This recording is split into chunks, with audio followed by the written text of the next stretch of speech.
An intensification of Boko Haram violence leads to an influx of refugees to Chad. A closer look at how power shortages are impacting South Africa and Nigeria. And one of YouTube's biggest stars finds love on a tiny date. Africa 54 starts right now. Hello and welcome. I'm Vincent Makori. This is Africa 54. We begin our broadcast in South Africa, where President Zuma is set to address the opening session of the National Parliament Thursday amid threats of disruption by members of the Economic Freedom Fighters. Thursday also marks the 25th anniversary of Nelson Mandela's release from prison. Well, for a preview, I'm joined on the phone from Pretoria by Pito Molemane of Kaya FM radio station. Pito, hi. Yes, good evening, exactly. Vincent. Yes, now tomorrow is such a significant day. Tell us why it is so highly anticipated. You mean in Parliament? Exactly, in Parliament in South Africa. Absolutely, yes. Tomorrow, South Africa is engaging or hosting the State of the Nation address. And this address is one of the key events in the calendar of the South African Parliament. It is scheduled for 12 February annually, and normally the President addresses the joint sitting of Parliament without any disruption.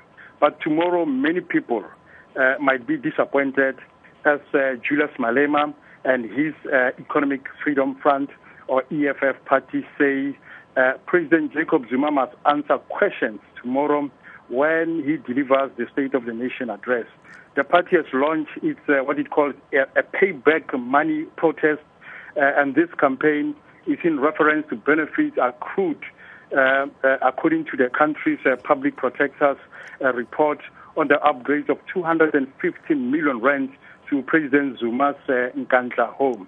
So now, Julius Malema's approach is to hold the President Zuma accountable, and he says this has not changed since.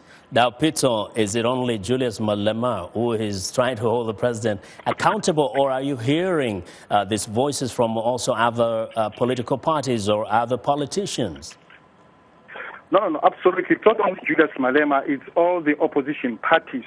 But Julius Malema has been in the forefront of speaking his mind and speaking the belief and the perception that each and every South African wanted to ask the president. But none of the political parties or the opposition parties have done that. It's the EFF who started this protest, this campaign, to ask the president that, President Jacob Zuma, when are you paying back the money that you illegally used when you upgrade your home state? Well, Peter, thank you very much, and we hope to join you again tomorrow when the Parliament opens. Peter Molemane of Kaya FM Radio reporting live from Pretoria, South Africa. We're turning to West Africa. Chadian military sources say Boko Haram fighters attacked Chadian army positions in Gamburo. That's a town in northeastern Nigeria on Wednesday, but were repelled. Chadian troops are in Gamburi as part of a regional offensive against Boko Haram, whose militants have staged several cross-border attacks over the past weeks as part of its campaign to establish an Islamic caliphate. An intensification of Boko Haram violence in northern Nigeria continues to send thousands of Nigerians fleeing across the border. The influx of refugees is putting further strain on some of the poorest nations in Africa, which are already struggling to feed and protect their own people in a region that is recovering from drought. Niger's parliament has unanimously approved the deployment of troops to northern Nigeria as part of a regional offensive against Boko Haram, which has launched several cross-border attacks in recent days. Nigeria, Niger, Cameroon, Chad and Benin have agreed to send a joint force of 8,700 troops to battle the militant group. There's been fierce fighting, and the challenge is how to reach people that is camping there. We know already there are more than 10,000 refugees and displaced people waiting for the food assistance that was due this week. I think the situation becomes even more challenging as we have no possibility to reach Boso. Nigeria's Independent National Electoral Commission recently postponed the February 14th presidential election until March 28th due to security concerns, relenting to pressure from the ruling People's Democratic Party. The poll pits incumbent Goodluck Jonathan of the PDP against former military ruler Muhammadu Buhari of the All Progressives Congress in what is expected to be the most hotly contested election since the end of military rule in 1999. Meanwhile, for the thousands of refugees living in makeshift camps across the Nigerian border, life is a constant struggle. Buhari, who is running for a fourth time against the PDP, believes that he will win. Jonathan was initially viewed as the front-runner, but the momentum appears to have shifted to the opposition in the past few months. Many Nigerians see Buhari as a strongman against corruption and believe he will have more success in stopping Boko Haram. The United Nations World Food Programme plans to reach 238,000 people with food assistance over 12 months, but insecurity makes it increasingly risky for humanitarian agencies to operate, especially in remote areas. Well, for more perspective on the growing threat of Boko Haram in West Africa, I'm joined by Professor Kwaku Norma. He's a senior fellow at the Center for Conflict Resolution at American University. Also in the studio today is Jamila Afage, host of VOA's House of Service Youth Show, Yauda Gobe, today and tomorrow. Welcome to both of you. Thanks. I want to start with you, Professor Norma. Boko Haram, especially if we listen to the threats by its leader yesterday, whoever the name is now, you get kind of you get the same vibe as that you get from ISIS. What do you make of that? Well, what it says is that this is not the old Boko Haram that we had come to know. They are changing. They're changing very fast. They are internationalizing the conflict, and you can see from yesterday's YouTube post that it was all in Arabic. And, you know, he kept name-checking ISIS. So this is a group that wants to be seen as part of the broader global jihad. And it's also become a regional security threat. It's no longer a Nigeria or Cameroon problem anymore. So Initially, it's changed. It looked like whenever they're speaking, it was like just they're bluffing. But realistically, what is the magnitude of the threat? Well, these guys have a lot of money coming in. They've taken territory about the size of Belgium. They get an estimate, say, about $10 million a year. They're getting money from kidnapping, ransoms. They're getting money by raiding banks. They are different entity. And so we have to take them seriously. And I'm glad that the African Union has finally understood that we need a regional approach to this problem. It's not a small problem anymore. Yeah. And Jamila, turning to you, we know that this conflict, this terrorist activities have really impacted on the youth, particularly the girls. What are you hearing? How has it kind of impacted their day-to-day activities? Absolutely.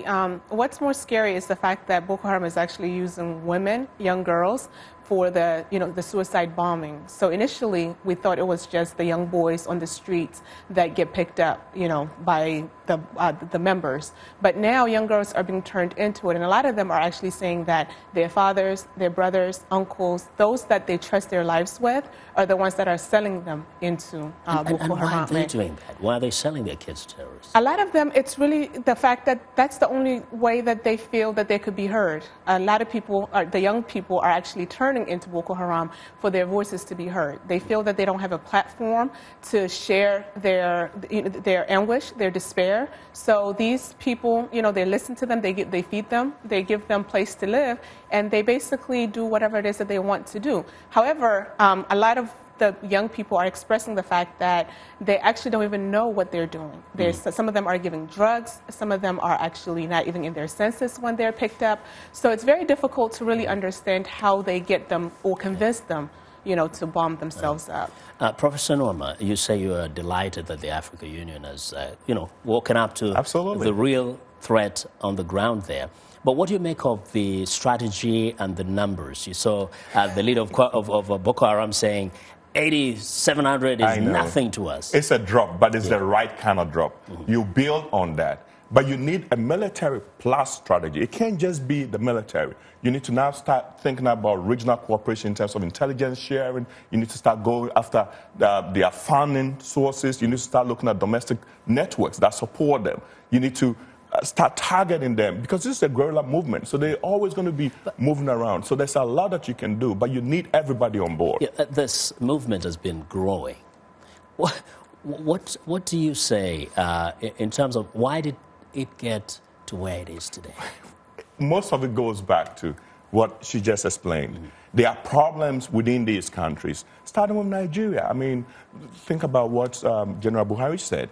It's a shame that smaller countries are actually outperforming mighty Nigeria in this conflict. Nigeria has problems at home, but that also gives us opportunities, because it means that if people are now, Boko Haram is now using volunteers to fight. They are conscripting people, they are paying people. So it means that if we come up with the right set of incentives, including political programs with amnesty and all that kind of stuff, we can probably get some of the people to stop fighting. Boko Haram itself is not one entity. The international crisis group says it's about 6 different groups fighting. So they are fishes which we can exploit. But it means that we have to bring everything, now, not just the military. The international community, the U.S. and Europe, are so involved in crushing or trying to crush ISIS. What should be their approach to Boko Haram? Well, the head of Africa Command, the U.S. Africa Command, David Rodriguez, has said that it requires a massive international effort. France is already there. You can see that this new AU task force is based in N'Djamena. The French are there. They're providing air cover, doing some of intelligence work. I think that what we need now is for the leaders of the region to admit that we have to work together. There's no shame in asking for help. And I think that Nigeria has been reluctant to do that. So I'd like to see the president step up and say, we welcome all help. Let me get your last word. What are the young people saying in that part of the world? They need education. They need to be enlightened. They need access and platform to actually voice their opinion. They feel that their narrative is completely changed. The fact that a lot of people are thinking that they're for it. They're actually supporting them. Majority of them are against them, and they really want to actually see force. And that's the reason why you could see the election this year is very important to them. They feel that this is the opportunity to get rid of them once and for all. Well, thanks to both of you. Thank you. For your insights and perspectives. Well, Professor Kwakunwama is a senior fellow at the Center for Conflict Resolution at American University, and Jamila Fage is a host of VOA's Hausa Service Youth Show, Yao Da Gobe. I hope I said that right. Today and tomorrow. Now, to another conflict. The offensive by Islamic State militants in northern Iraq has displaced an estimated 2 million people there, and psychiatrists are saying as many as half of them may be suffering psychological effects from their ordeal. Now, the children are no exception. VOA's Kat Bob reports from Baharke camp near the city of Erbil. Baharke camp in northern Iraq, home to 3,000 Iraqis displaced by the Islamic State offensive. More than half of them are children. 10-year-old Zainab Samir is angry at the Islamic State, known here as Daesh, for driving her family and friends from their homes. At first we lost our school, then Daesh took our homes. They must be pushed back so we can go back to our houses. She is especially angry with the adults in her community. Why are all these people sitting here? They must go to the police and ask for guns to go and fight these terrorists so we can go back to our homes.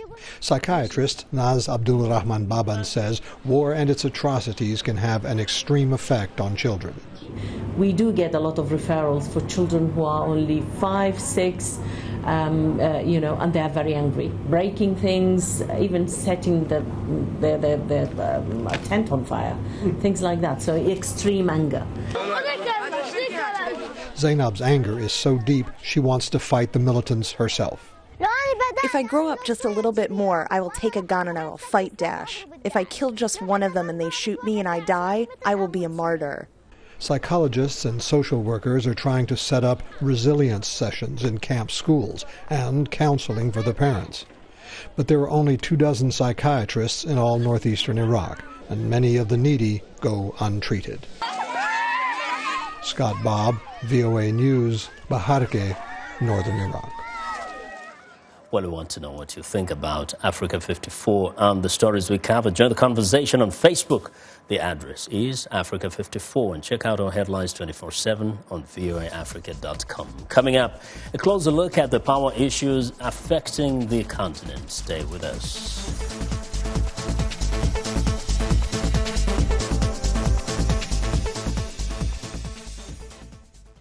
I am Shaka Sali, host and senior editor of VOA's international calling talk show, Straight Talk Africa. Today we'll examine the tobacco industry. We pretty much touch on anything that you can think of. Politics, health issues, human rights issues, you name it, we talk about it. The issues that we discuss are pertinent to most people on the African continent.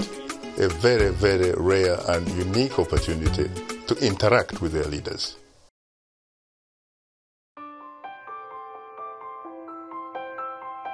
The only world I knew was outside my window. I got good grades, and I was a part of the Boys Club of New York. I thought the good life I saw on TV was a dream. I chose to create my own options. I've taken risks to make products for African Americans. To me, Black History Month celebrates our contribution to this country and the opportunities I've had. I just want to do my part to make sure that legacy lives on. My name is Tristan Walker, and I'm an entrepreneur.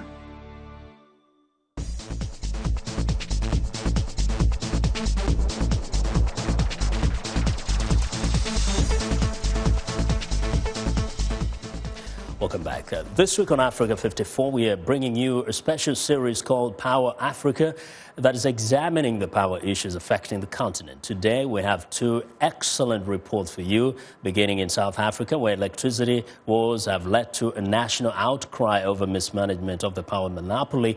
Wealthier residents are coping with power cuts by use of generators, gas stoves, heaters, and cookers. But for the country's vast poor population living on less than $1.25 a day, the government's failure to supply electricity has switched off their lives. Tuso Kumalo reports from Johannesburg. 63-year-old Sheila Thwala has lived in this house in the Johannesburg township of Soweto for the past 14 years. With no source of income, she is dependent on the government-subsidized electricity. But the current failure of the public energy utility, Eskom, to constantly supply her and millions of South Africans with reliable electricity has left her fuming. We were very happy when we voted for our black government. We were sure that since it's now a black government in power, we will not suffer anymore because the apartheid government oppressed us. But now it's a pity because our black government is making us suffer. Sometimes she goes for days, at times a full week without electricity. And there is no end in sight. Eskom, the government-owned monopoly, has admitted it has failed for more than a decade to invest, maintain, and deliver new power plants on time. It says load shedding will continue until 2017 to prevent the entire energy grid from collapsing. Those who can afford it resort to using generators, gas cookers, and even solar power during blackouts. But for the millions like Thwala, there is no choice. The constant power cuts have rendered her electric stove useless. Her refrigerator has become a food spoiler, and her washing machine sits idly. She now has to use a smelly and unsafe paraffin stove for cooking. When she has no money for paraffin, Thwala picks firewood in the bush to cook, but says that is last resort. This is extreme torture. The smoke fills my eyes.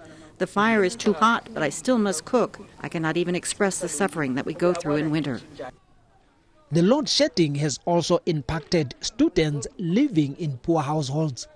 20-year-old Phineas Ngomane also lives in Soweto. He says constant blackouts have forced him and fellow students to resort to candlelight to study. This, he says, affects their efforts badly. It's not safe, and sometimes, the work doesn't become neat. Our marks become subtracted for neatness, so it becomes very difficult, and even the liquid that comes out of a candle spilled into our books. Like Thwala, Phineas is also pleading with Eskom to switch the lights on and keep them on. Tuso Kumalo for VOA News, Johannesburg. Well, over a year after Nigeria privatized its power sectors, blackouts remain common, and many Nigerians rely on generators to keep the lights on every day. Chris Stein reports from Abuja on why privatization hasn't yet improved the power situation in Africa's second largest economy, and what more needs to be done to generate and transmit enough electricity. The only thing reliable about Nigeria's power supply is its unreliability.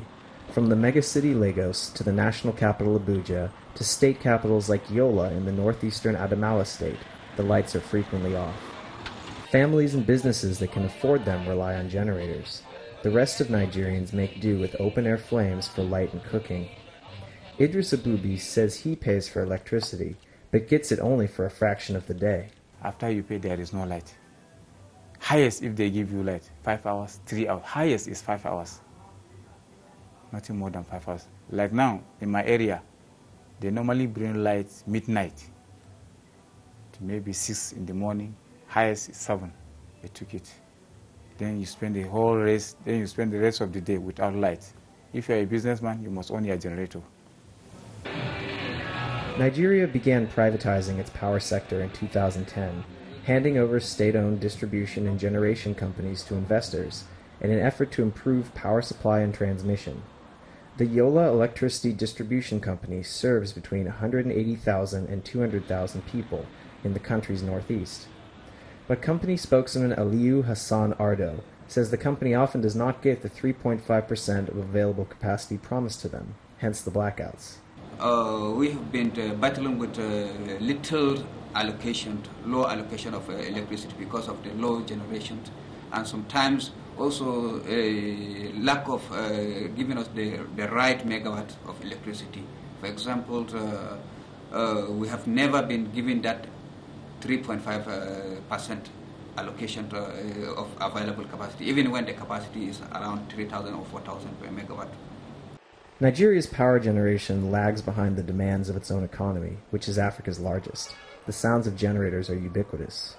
Nigeria-based surveyor NOI Polls reported that in 2013, 81% of Nigerians used alternative sources for electricity other than the national grid.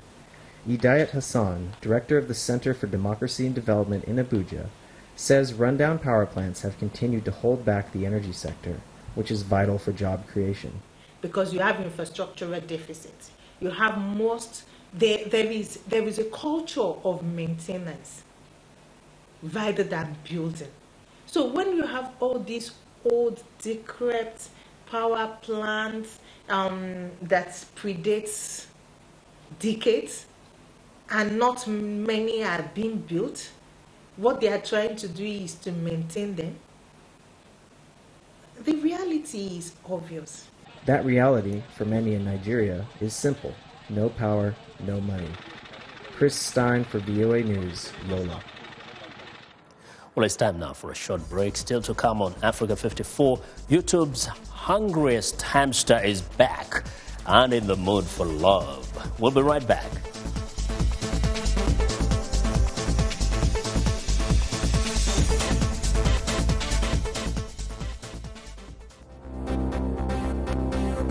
If you've just joined us, I'm Mariama Diallo, and here is a quick recap of today's headlines. In South Africa, the African Risk Capacity initiates an insurance product for disease outbreaks post-Ebola. In Egypt, a dust storm in Cairo limits visibility, preventing air traffic from landing in two prominent airports. And Somalia tries to prevent a closure of money transfers from the United States, which could have a serious economic impact. Finally, in the DRC, les sapeurs, or elegant people in the country, celebrate the so-called Day of Sap. That's it for today. Thanks for watching. We'll see you next time.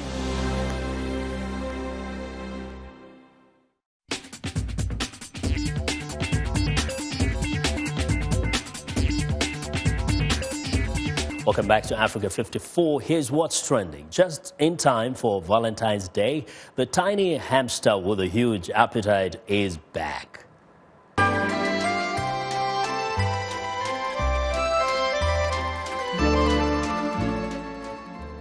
Well, YouTube user Hallo Dennison is officially the YouTube king of If It Ain't Broke, Don't Fix It. People just can't get enough of videos featuring tiny hamster-sized portions of gourmet food. In this installment, called Tiny Hamster's Tiny Date, the hamster who have gobbled up pint-sized pizzas and mini burritos are now feasting on something a bit more romantic in honor of Valentine's Day: spaghetti and meatballs. Their epic meal follows a romantic boat ride and is accompanied by a roving musician. The adorable video has been viewed over 400,000 times since it was uploaded Monday. Well, next up, in what is one of the clearest signs yet that the U.S. embargo of Cuba is over, Netflix launched its movie and TV streaming service in Cuba. The company said on Monday that customers in Cuba will be able to watch a wide slate of shows, including its own shows such as House of Cards, Orange is the New Black, and Marco Polo. However, Cuba, with a population of about 11 million, has one of the lowest internet penetration rates in the world, barely 5%. Broadband access and Wi-Fi are also highly restricted. Another problem, Netflix starts at nearly $8 per month, but the average monthly income in Cuba is about $20 a month. Well, and finally, it's a sad day for political junkies who love a good laugh. 17 years is the longest I have ever in my life held a job by 16 years and 5 months. Well, Comedy Central says that Jon Stewart will leave The Daily Show as host later this year. Stewart took over the show in 1999. He took a several months long hiatus in 2013 to direct Rosewater, a film about an Iranian-born journalist who was imprisoned in Tehran and accused of being a spy. The network lost another major host last year when Stephen Colbert left to take over the late-night show on CBS. John Oliver departed to host his own show at HBO. So the question now is, who will take over The Daily Show? And that is what is trending today. And that's our show for today. Thanks for watching. Have a good night.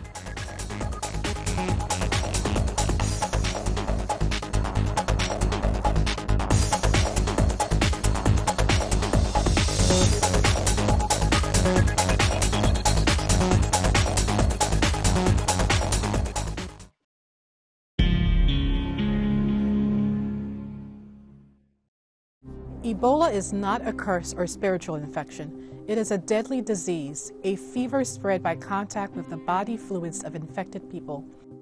I am Dr. Conde Greaves. Its symptoms start with a fever, fatigue, and muscle pain. Within a few days, vomiting and diarrhea sets in, and victims lose about 4 liters of body fluid each day. Ebola is highly infectious. If you experience any of these symptoms, seek medical help immediately. You must wash your hands regularly. Do not eat or handle bushmeat. Stay away from people suffering from Ebola. And do not handle the bodies of Ebola victims. If you have had contact with someone who has Ebola, you need to have your temperature monitored daily for any change. Early diagnosis and treatment is critical to your survival. Learn the facts about Ebola. Knowledge is life.